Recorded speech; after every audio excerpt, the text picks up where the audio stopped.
We shall be known by the company we keep, by the ones who circle round to tend these fires. We shall be known by the ones who sow and reap the seeds of change, alive from deep within the earth. It is time now. It is time now that we thrive. It is time we'll lead ourselves into the well. It is time now, and what a time to be alive. In this great turning we shall learn to lead in love. In this great turning we shall learn to lead in love.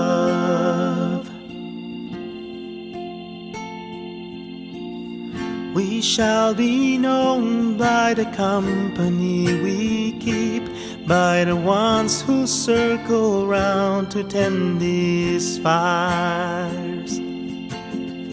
We shall be known by the ones who sow and reap the seeds of change, alive from deep within the earth. It is time now. It is time now that we thrive. It is time we lead ourselves into the well. It is time now, and what a time to be alive.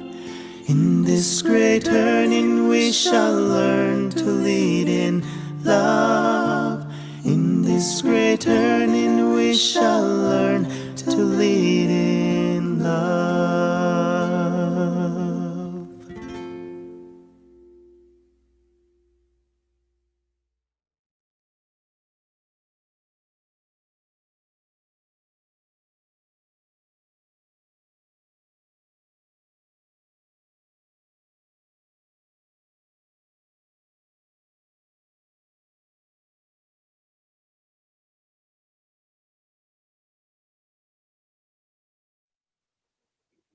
I want to light this chalice today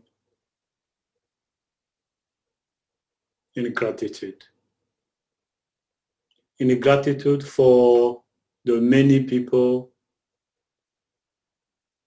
here and all elsewhere who do everything they can to make our world a better place. Children who in their young age, in sometimes their unfiltered questioning, transform the world. Let's be grateful for all of those. I also like this chalice in hope. Hope that things will be made different, improved by all our efforts, so that our sadness will not remain the same. Though our longing for peace may continue to move us towards a more peaceful world, a more equitable world, a more just world.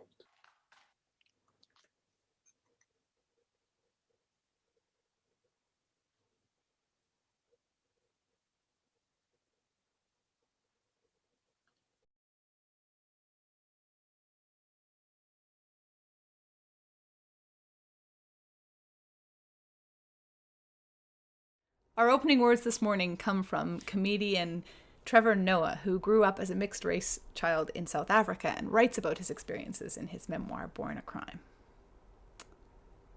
People always lecture the poor. Take responsibility for yourself. Make something of yourself. But with what raw materials are the poor to make something of themselves?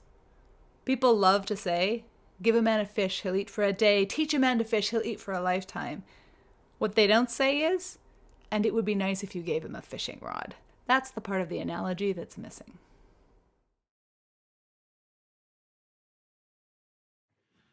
Come, come, whoever you are, wanderer, worshipper, lover of living. Ours is no caravan of despair. Come, yet again, come. Come, come, whoever you are, wanderer, worshipper, lover of living. Ours is no caravan of despair. Come, yet again, come. The words of this song are adapted from Sufi mystic Jalaluddin Rumi. When Rumi was just a small boy, he had to flee his homeland because of political unrest and impending war. And so he traveled with his family to what at the times would have felt like the other ends of the earth.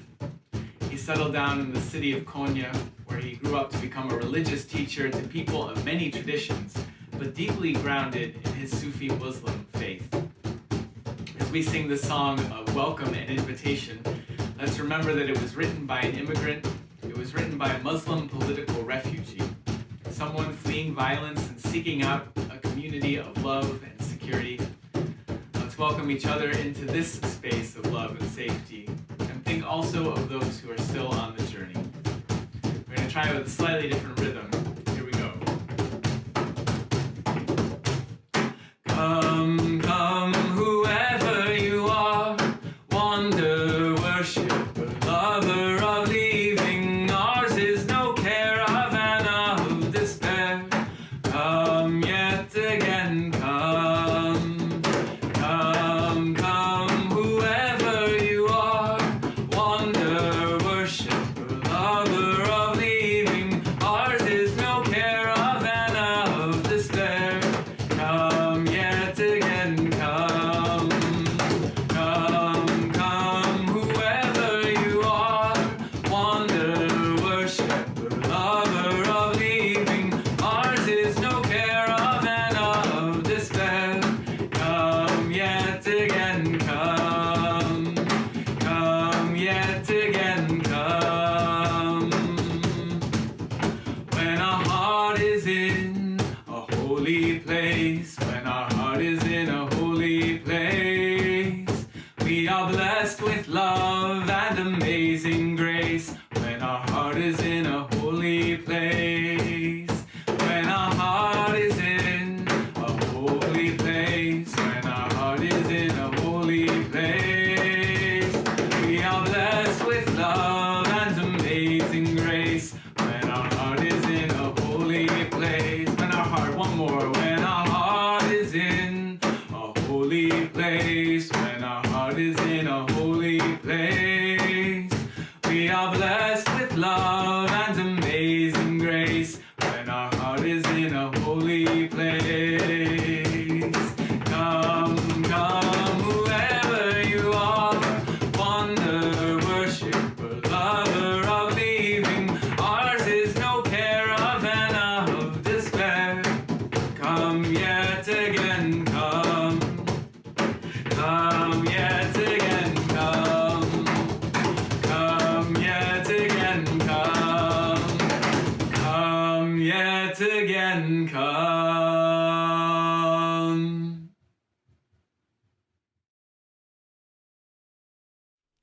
This is a story about saying something when things aren't right.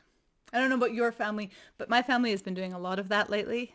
Some of you might have experienced going with a parent to a march or to hold signs, or even been part of writing a letter or an email. And I'm sure all of you have had the experience of seeing something not quite right and saying something about it. I want to tell you the true story, of two children who did just that. I don't know their real names, but their nicknames were Bukuru and Toyi. They were 7 and 9 years old, and they lived in a very poor country in Africa called Burundi. And they lived in a small hut of very few rooms with a grass roof in a land that was always warm and green. They spent their days mostly running around outside, playing, taking care of the family's herd of cows. And one morning, a little over 5 years ago, they were out in the fields in the middle of the day, and they saw a group of men arrive in cars. The men had guns, and they also had a man with them who looked like maybe he wasn't choosing to be there. Talking quickly, the men ushered the other man into the hut, and they closed the door.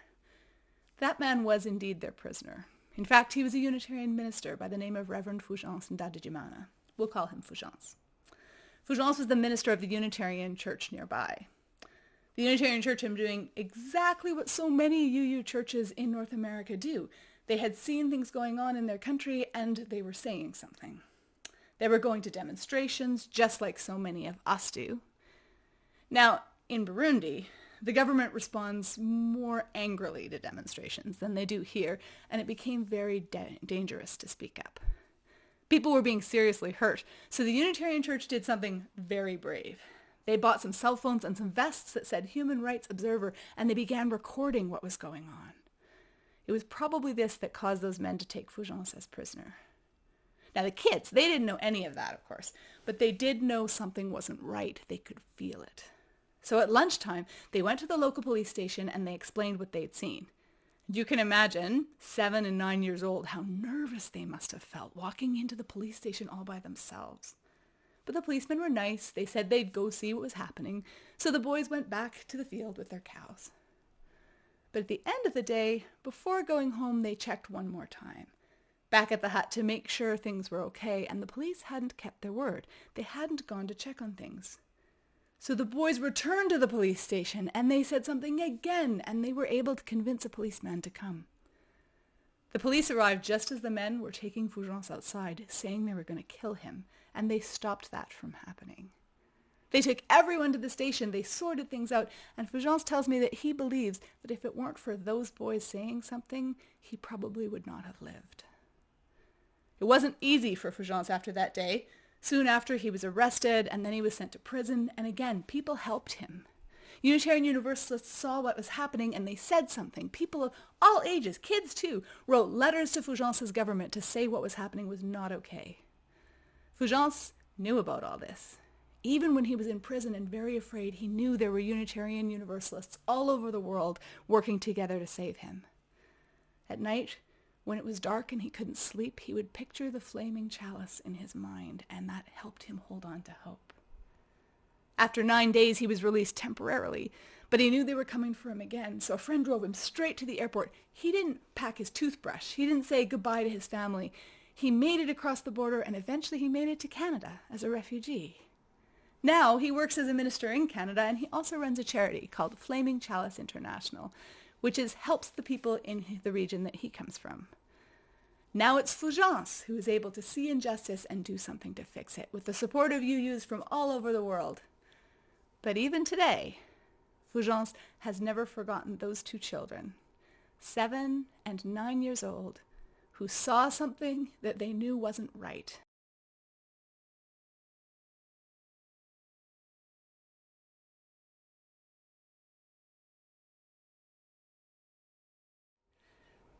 In the story for all ages, I told the story of Reverend Fulgence Ndadijimana being imprisoned in Burundi, and about him sitting in his cell holding the image of the flaming chalice in his mind to remind himself he wasn't forgotten.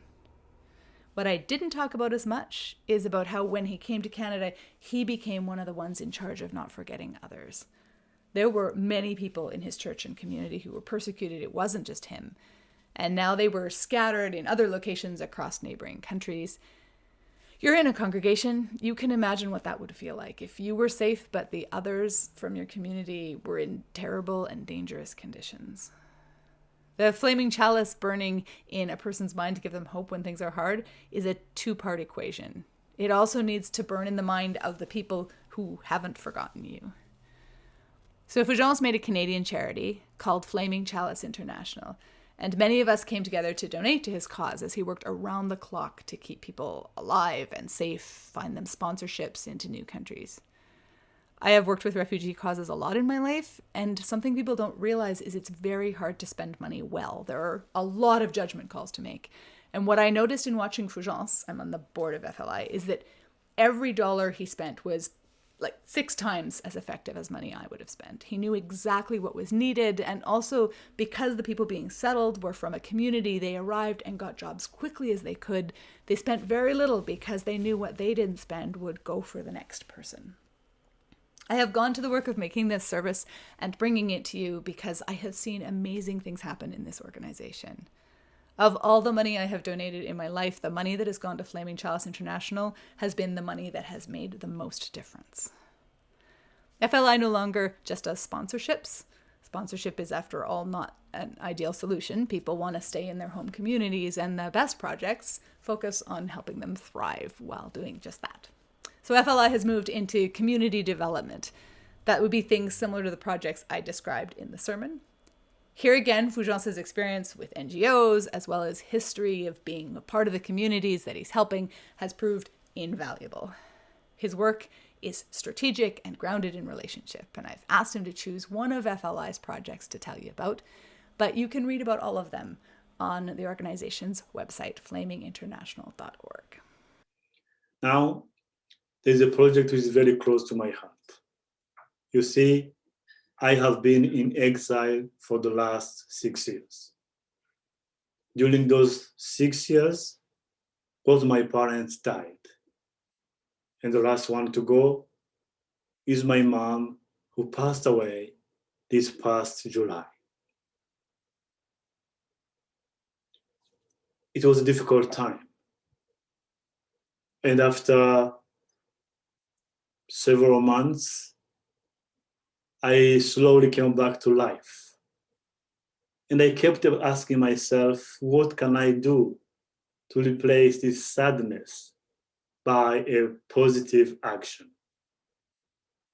After consultation, we came up with the idea of providing water to the village in which my mom lived for 7 decades. You see, women are the ones who get water to their families. In that village, they have to walk 4 kilometers one way to get water. And so I have taken up this project, which will serve that village, 3 surrounding villages, and a school of 600 kids. Today, I want to ask you to support that project as you are able. This project will change lives, will have a positive impact on so many people, and will help the community, especially the women members of the community, to do other things and to use their time for other productive activities instead of walking long distances to get water. I thank you for your generous support, and I thank you for having been part of the work that Flaming Church International has been doing, both with refugees and with communities in East Africa. Thank you.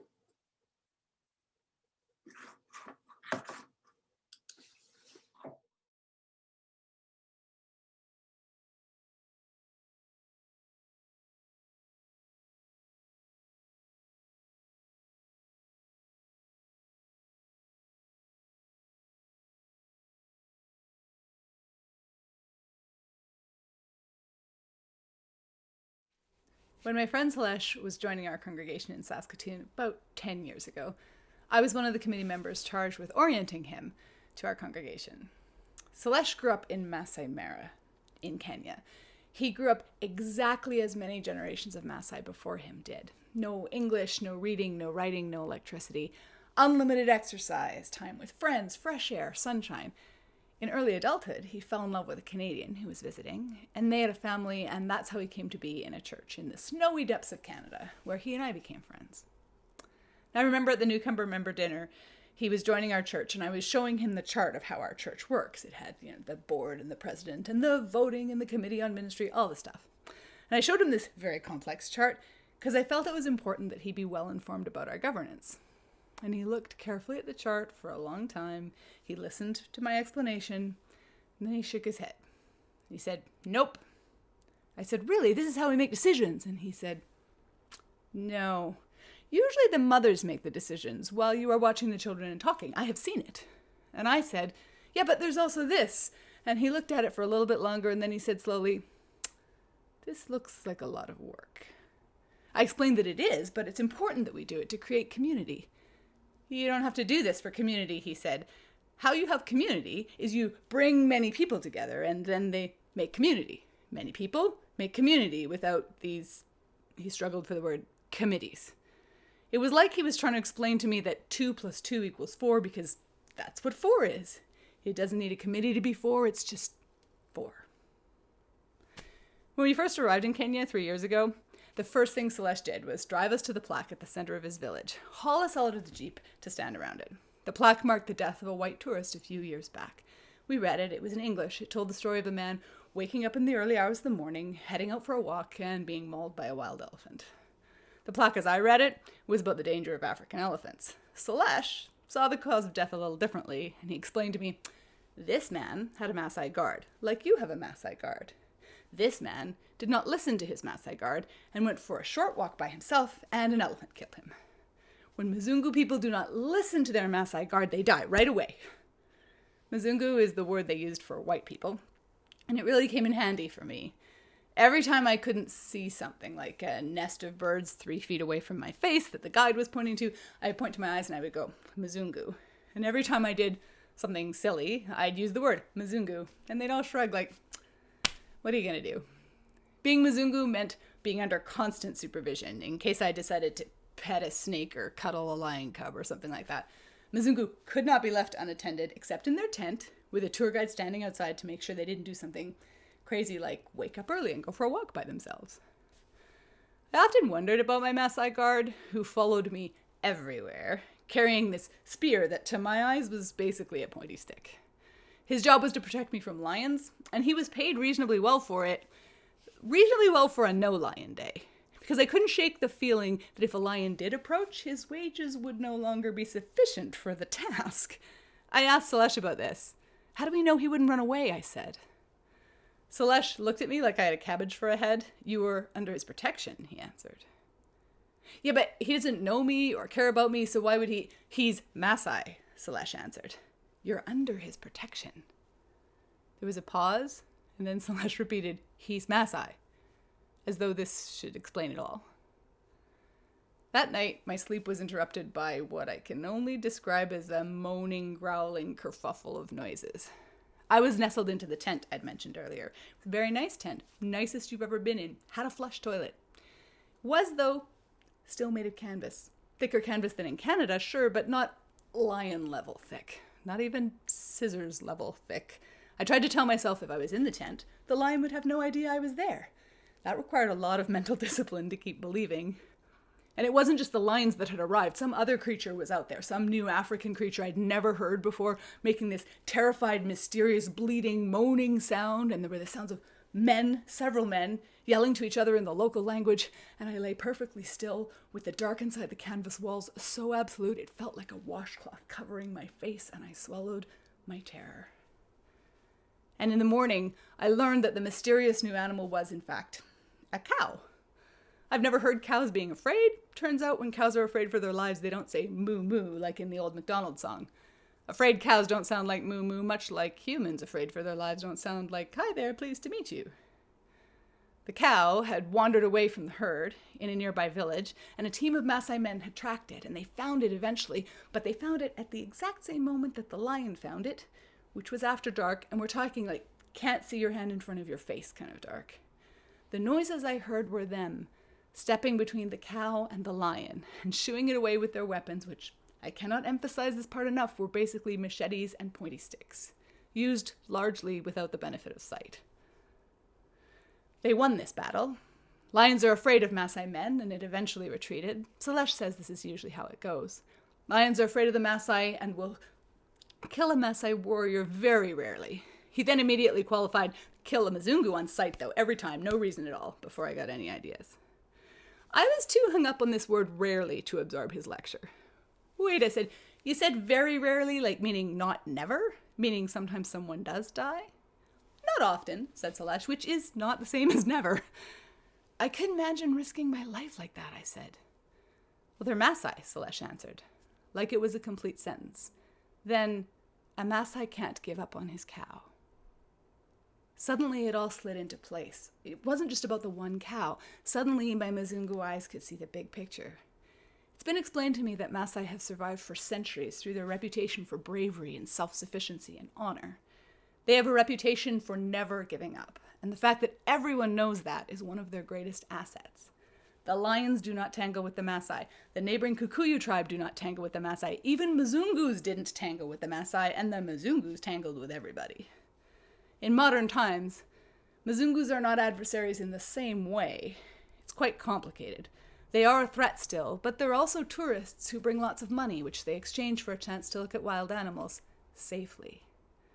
And so the Maasai reputation is still a communal asset. The reason my guard would protect me at all costs was because if one Maasai lets one tourist die, everyone's reputation suffers. The whole region's economy gets put into jeopardy. Everyone's livelihood and independence is at stake. He'll protect me, I said, because I'm like a cow to him? Selesh nodded. A Maasai can't give up on his cow, because a Maasai can't give up on his reputation. Independence. His Maasai identity is how generations of his people have survived. My Muzungu eyes were improving. But I felt a cold knot forming in my stomach because I wasn't there as a tourist on safari. I wasn't there for the animals. I was there working on behalf of the Altumo Well Project. The Altumo Well Project began in my home community, raising money for a well in Celesha's village. Over time, the well had grown into a garden and a community center, and there was a budding relationship between the two communities. And I was here as a part of that relationship to talk to the Maasai about some challenges to their way of life. In recent years, the Kenyan government had divided the land and deeded it to individual Maasai. So the Maasai couldn't move to chase the rainy season anymore. This was taking a toll on the livestock, half of which had died in the last year. Also, without the regular wars with the Kikuyu, the Maasai population was growing, and finite land can't sustain a large population on a livestock-based diet. Add to that the challenges of global warming, which were huge for the Maasai and hitting them really hard. And it was clear that the outside world was finally reaching the Maasai, and they needed help in adapting to it. It had sounded really simple back home in Saskatoon.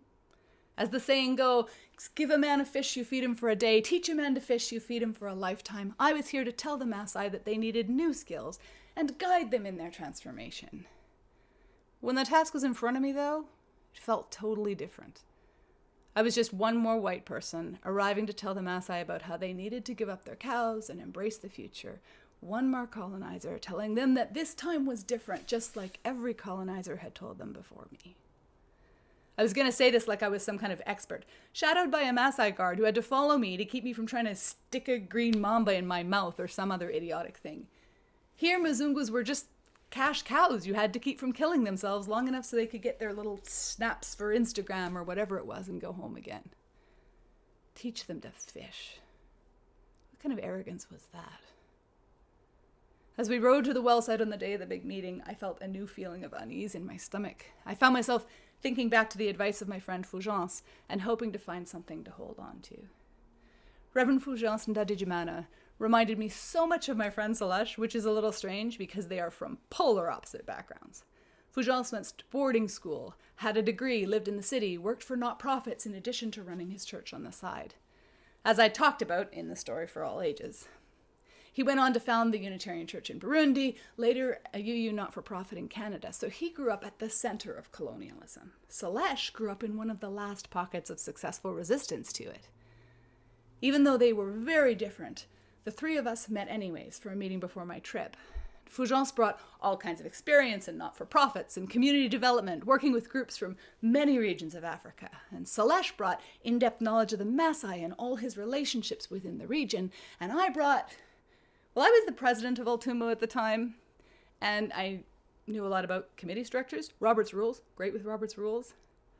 There are not many statements you can make about the entire continent of Africa that are true all over, but not a fan of Robert's Rules might be one of them. So I mostly listened. And the meeting that unfolded was nothing like I was used to.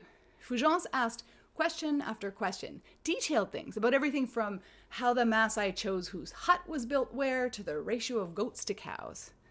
He frequently expressed admiration for the Maasai, whose spirit is admired all over Africa, but he mostly just listened.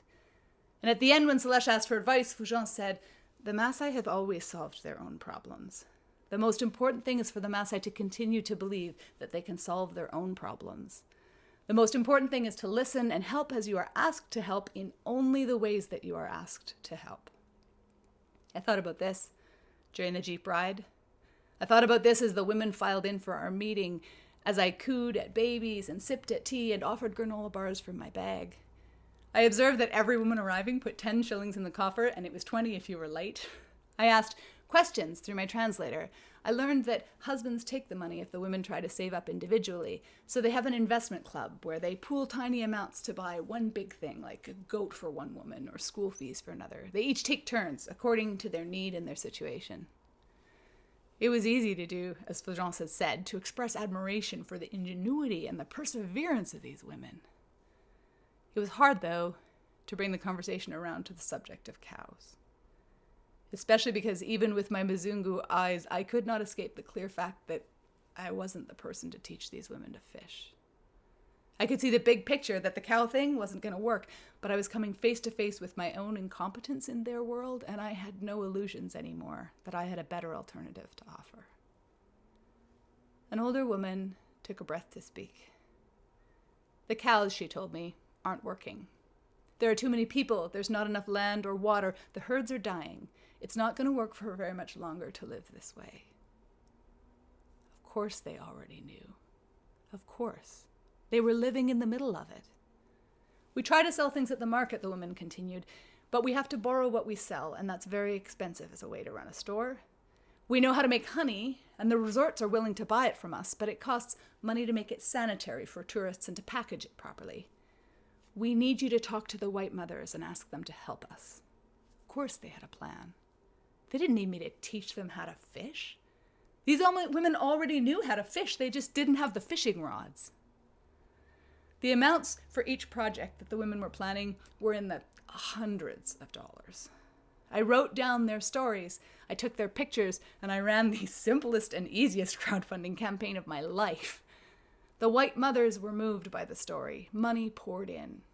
We took the money, we used it to fund projects as a microloan, but with a cool catch. When the loan got paid back, it didn't get paid back to us. It got paid back to the community, and the council would decide who would borrow the money the next time and what it would be spent on. In this way, it could transform the whole village. But it transformed me too.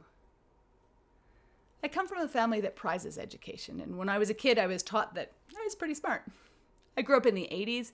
I was told to finish my food because there were starving children in Africa, and I absorbed this idea that the reason they were starving was because they didn't know what we in North America knew. They didn't make as good decisions as we could because they needed education. Throwing that line of thinking away was one of the best decisions I ever made. Understanding that people are experts in their own contexts, or at the very least that I am not an expert in their context, has transformed my ability to help. There are solutions that my Muzungu eyes can't see, and it's okay not to be the wise person in the room. Now when I offer my voice or my financial resources, I look for solutions that are led by the people who are facing the problem. I assume that they know better than I do what's needed. And I've seen firsthand over and over again how much farther resources stretch when you spend them in this way. I expected this transformation to be humbling, maybe even painful. I expected that coming to understand my limited expertise and giving up power would be hard, but it's been the opposite. It's been freeing. It's painful to try to act with wisdom you don't have, and it's a lot of work, and it feels broken, and it leads to all this cumbersome process. I find myself thinking back to that night when I showed Celeste the chart of our congregational structure, how he shook his head and then said, "You don't need all that to have community, you just put people together and community appears." I don't believe it's that simple. In most North American contexts, I think there are community building skills Celeste uses without even realizing he has them, because he learned them as a child, things I didn't learn. One of those skills is a kind of power-sharing partnership, where each person finds the area that is theirs to be a steward of. This is better than the way I learned to do it. It creates better decisions, and it leaves more time for relationships. I'm telling you this story today partly because I know you have your own decisions to make about how you use your power in the world, but also because I believe the support we provide overseas as Unitarian Universalists is crucial, and that it's strongest when we are very aware of our Muzungu eyes. But the biggest reason is because I've used what I've learned from the Maasai over and over again in my life here. Being aware of what I can't see. Offering my opinion on decisions only after I've asked myself if I'm the wisest person to speak on the issue, what I have to offer. And putting relationships before process. Above all, leaving space for the connections that are not as simple as Celeste made them sound, but a lot simpler than I made them look with my chart. The best part of realizing what you don't know, I've found, is it allows space for you to learn and to form more honest connections, and to share power, and to keep processes down to only what is needed, leaving room to make a priority of human connection and a priority of building real community. My Muzungu eyes are improving.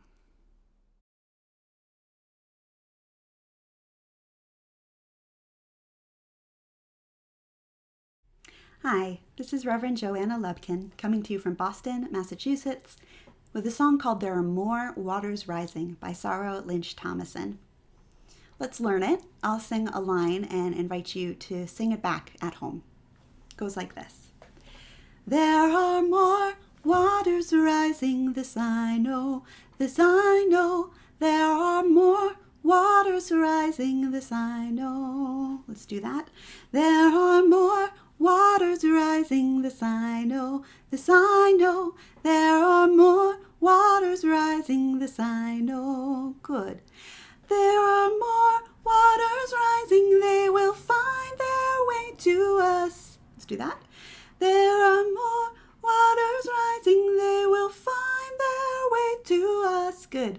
There are more waters rising, this I know, this I know. There are more waters rising, this I know. Just like the beginning. There are more waters rising, this I know, this I know. There are more waters rising, this I know. Good. The song repeats a bunch. You'll catch on, add harmonies, add some body percussion, tapping, snapping along. Okay, so let's sing.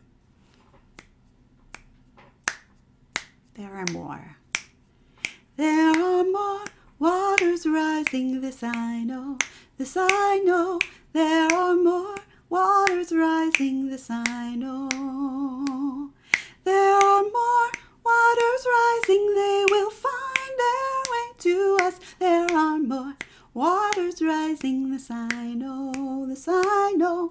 There are more waters rising, this I know. More fires burning. There are more fires burning, this I know, this I know. There are more fires burning, this I know. There are more fires burning, they will find their way to us.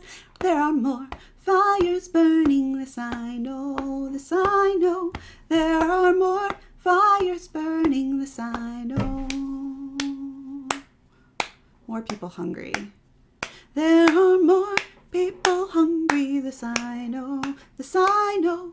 There are more people hungry, this I know.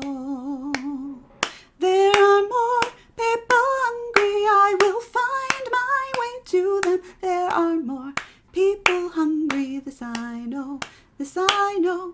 There are more people hungry, this I know. But you know what? We will wade through the waters. We will wade through the waters, this I know, this I know. We will wade through the waters, this I know. We will wade through the waters when they find their way to us. We will wade through the waters, this I know, this I know. We will wade through the waters, this I know. We will walk through the fires. We will walk through the fires, this I know, this I know. We will walk through the fires, this I know. We will walk through the fires when they find their way to us. We will walk through the fires, this I know, this I know. We will walk through the fires, this I know. We will break bread together. We will break bread together, this I know, this I know. We will break bread together, this I know. We will break bread together, feeding every type of hunger. We will break bread together, this I know, this I know. We will break bread together, this I know. We will wade through the waters, this I know, this I know. We will wade through the waters, this I know. Just that end again. We will wade through the waters, this I know, this I know. We will wade through the waters, this I know. One more time. We will wade through the waters, this I know, this I know. We will wade through the waters, this I know.